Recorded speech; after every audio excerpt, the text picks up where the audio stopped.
Hello team, this is Daniel Kennedy from Steadfast Construction and Design here at Park Road. Been over to Coventry this morning to meet some contractors to see if I can get the quotes down for the client. But here we're going to do one walkthrough before we finish because we are nearly done at Park Road. Been a long road to get here, but I just want to show you the finished product. Really sort of like copy paste of what I know about HMO. So this is going to be a blinding deal. We've passed the sound testing, so that was the first time that we had to do that. Maybe there's a potential that it did get over engineered, but I'm glad we did it the other way rather than this way. And then now I can show you what the outside looks like. Then we'll go inside, and I can also share some of the absolute amazing rents that we've been getting for these units. So here we have the original house, and then you can see the extent of the extension that we did. An absolute mammoth extension. In total, the square meters of each room for the new build, we're basically adding just shy of 110 square meters of floor space, all new build. So not a small job, and I really do think the building is beautiful. We've done really well. Found a problem with the drainage, so that needs to be rectified. Here we're doing block paving. As always in Kennedy fashion, I like to get materials as cheap as I can. So this for the client was, we saw somebody doing some demo work, so you can see the line there. So that's the old and this is the new, so we got this for free. One of the trades put us onto it and said, do you want this block paving? So we got it for free, and then obviously me being me, passed that saving on to the client because I'm a good guy like that. So all this was done, so saving probably, I would say that's about 4 or 5 pallets. So a good grand there, and then you can see the new ones. Eventually they'll be the same colour. What's going to happen is we've angled it so all the water comes away from the property, go into those drains, and then into the drainage.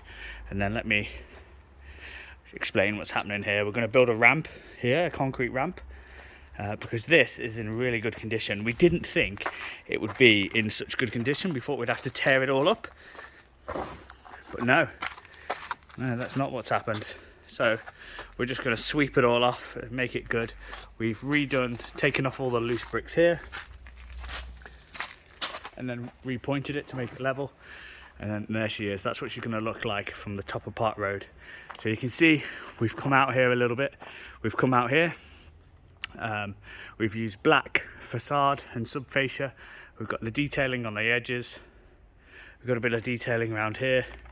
Where the DPC, just a few courses above the DPC, client picked anthracite, and then so we followed the theme on. So it's a really good looking building. Proud to put my stamp on it. Now, being the cheap, not cheap, let's just say the efficient builder that I am, I'm never going to build a box. I'm always going to make sure the buildings outside look good. And it's not something that I'm going to skimp costs on. Internally and stuff like this, where I can, I will. But my advice is make sure that you have the ethos, like build for all time, not just your time, so it looks good forever. Because then people around here, look at the buildings that it has to compete with. That's beautiful, isn't it? Those 2 buildings there. Now, wouldn't it be a shame just to build a concrete box with money being the only factor that's thought of in the design, rather than the look and the aesthetic of the building? Because now, hopefully, the people who were so doggedly resisting this build now look at it and be like, actually, they've done a bloody good job there. Fair play to them. Maybe I shouldn't have signed that petition and went round his house and made him feel really awkward. Who knows? I might even get an apology, but let's not hold my breath. So let's go have a look inside now, because I follow the absolute opposite ethos on the inside, where I save as much as I bloody can. The outside I make look good. The inside I try and spend as little as I possibly can. So here we are going into the hallway. Now, I'm a firm believer, nothing should be on the walls other than paint. You don't need to put pictures on there. You don't need to do any of that crap. We've got these doors, same coloured woodwork, which is the light grey, and then the white walls. Again, going to the factory, we get fantastic hinges, which is really important in any deal. And then here is one of the units. So kitchen, oven, sink. Although I don't know where the oven is for that one. Hopefully that'll get put in next week. And then we've got the bathrooms. So here we're going into, that's where our boiler room is. This is the main kitchen that will be used by the 4 units that don't have their own studios. And then lovely neat pipe work. Our plumbing team are really, really good. We're very fortunate to have them. They're an absolute cracking bunch of guys.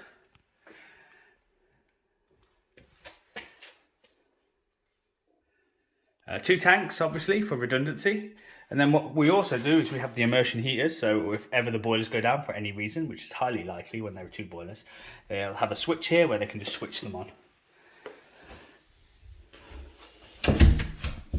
And then we got the French doors going out into the garden, and I'm sure Tu will do his thing where he puts benches out, even though it doesn't mean any more rent, because that's the type of guy he is. He likes wasting money. Tries to persuade me that I need to put extra kitchens and fridges in my houses when I do not. There's the front door that's going on. That'll be done after the block paving, and because we don't want to get the front door dirty, so we're leaving that till the very end, and then the decorator will come back and sort it out.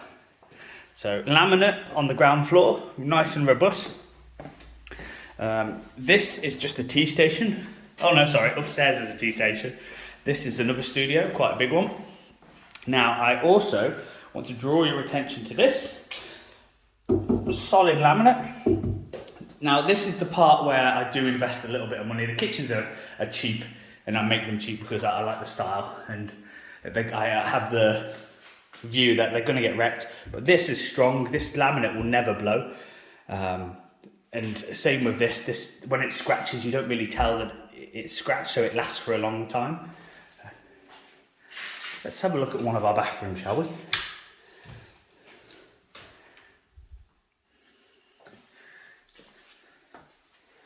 So again, the aqua boards, giving a premium feel. Lights around the back of the mirror, because it's gorgeous. And then upstairs is the decorating's finished, so I can show you more there. Going on from the tanks that are downstairs, these are where our boilers are, with the flues going up. Great bit of pipe work there. Now, just to reiterate, we had to put a steel beams in here because there's a concrete slab that was sagging down.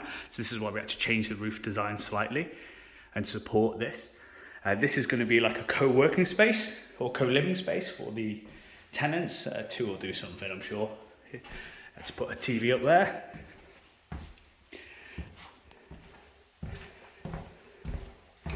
And then the rooms that don't have their own kitchen have a tea station. Oh, so there's a bit of a tile there that needs sorting out. We'll get the guys on that.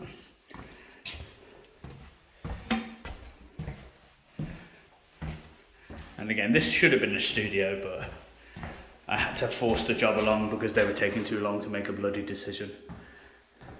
And you can see a lovely, lovely long garden there. Again, absolutely love these aqua boards. I'm really contemplating starting a factory myself to sell them because I'm always going to use that style. I just can't see it going out of fashion. They've opted for the coded locks, which personally I think are hideous. I much prefer to have a thumb turn with a master key. Let me turn.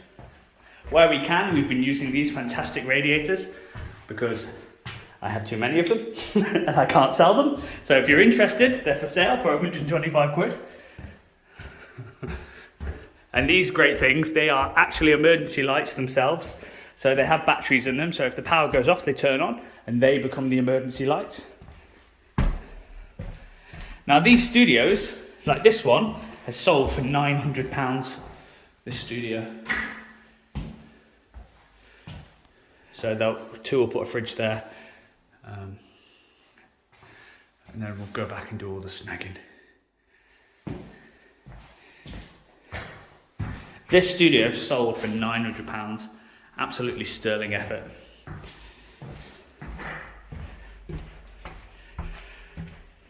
Now here, this is again attributed to my experience.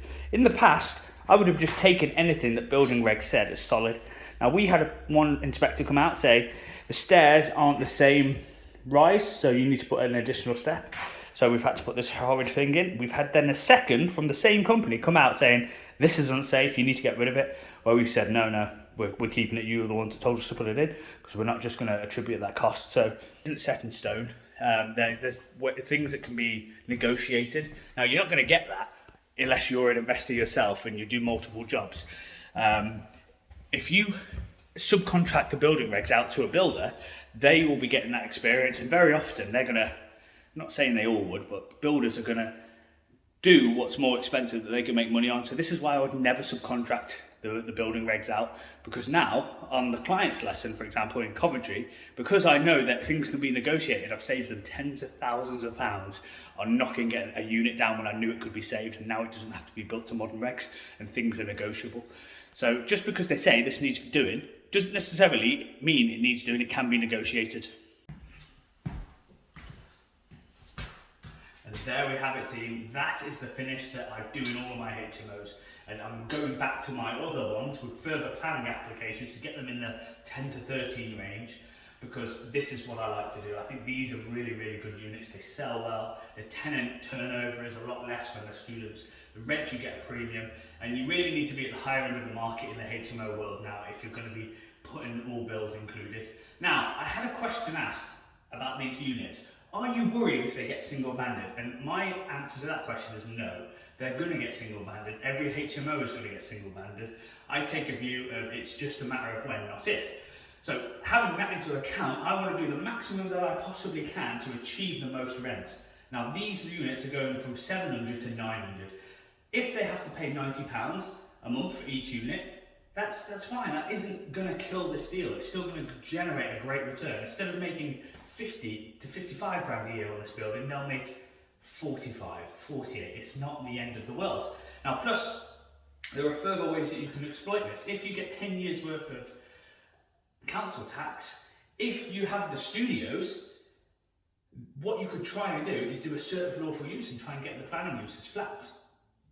And if you do that, there's a potential where you could get a paper uplift by doing nothing more than just having the council tax, because the council tax will be flat 1, flat 2, flat 3. There won't be room 1, room 2, room 3.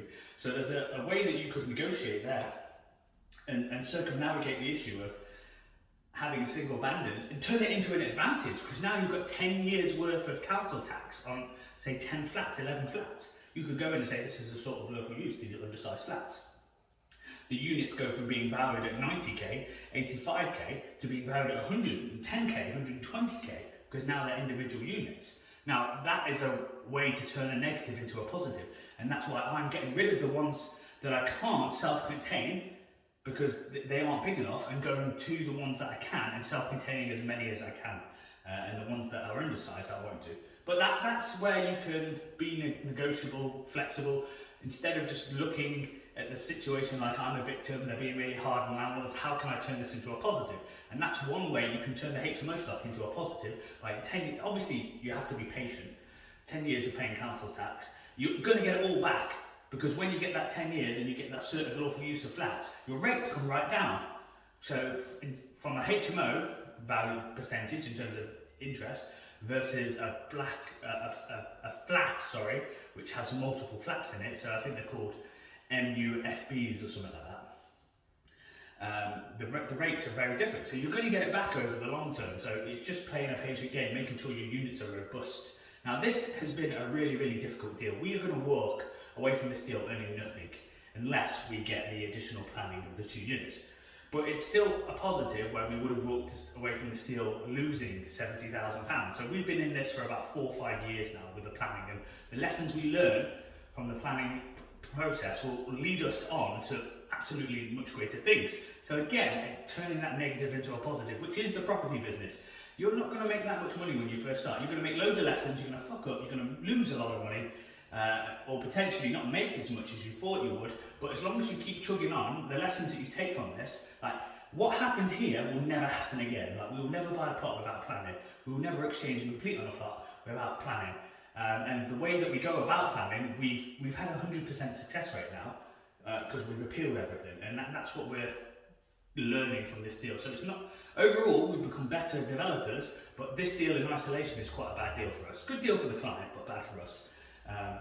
And I'll ask the client if we can do a little development tour at the end of it to recoup some of those funds, who knows. So, thank you for joining us, hope you like the deal. It's going to earn an absolute mint for the client, really proud of the building, really proud of the internals, nice and simple as it should be, nothing on the walls other than paint, don't need any pictures, don't need to over-engineer your HMOs.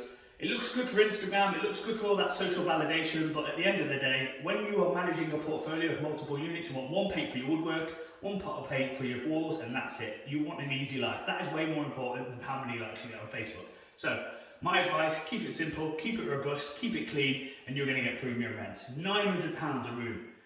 Probably one of the highest sold rooms, apart from the Hip Home Club, this unit here. So that just proves you don't need all those fancy feature walls. Thank you for your time.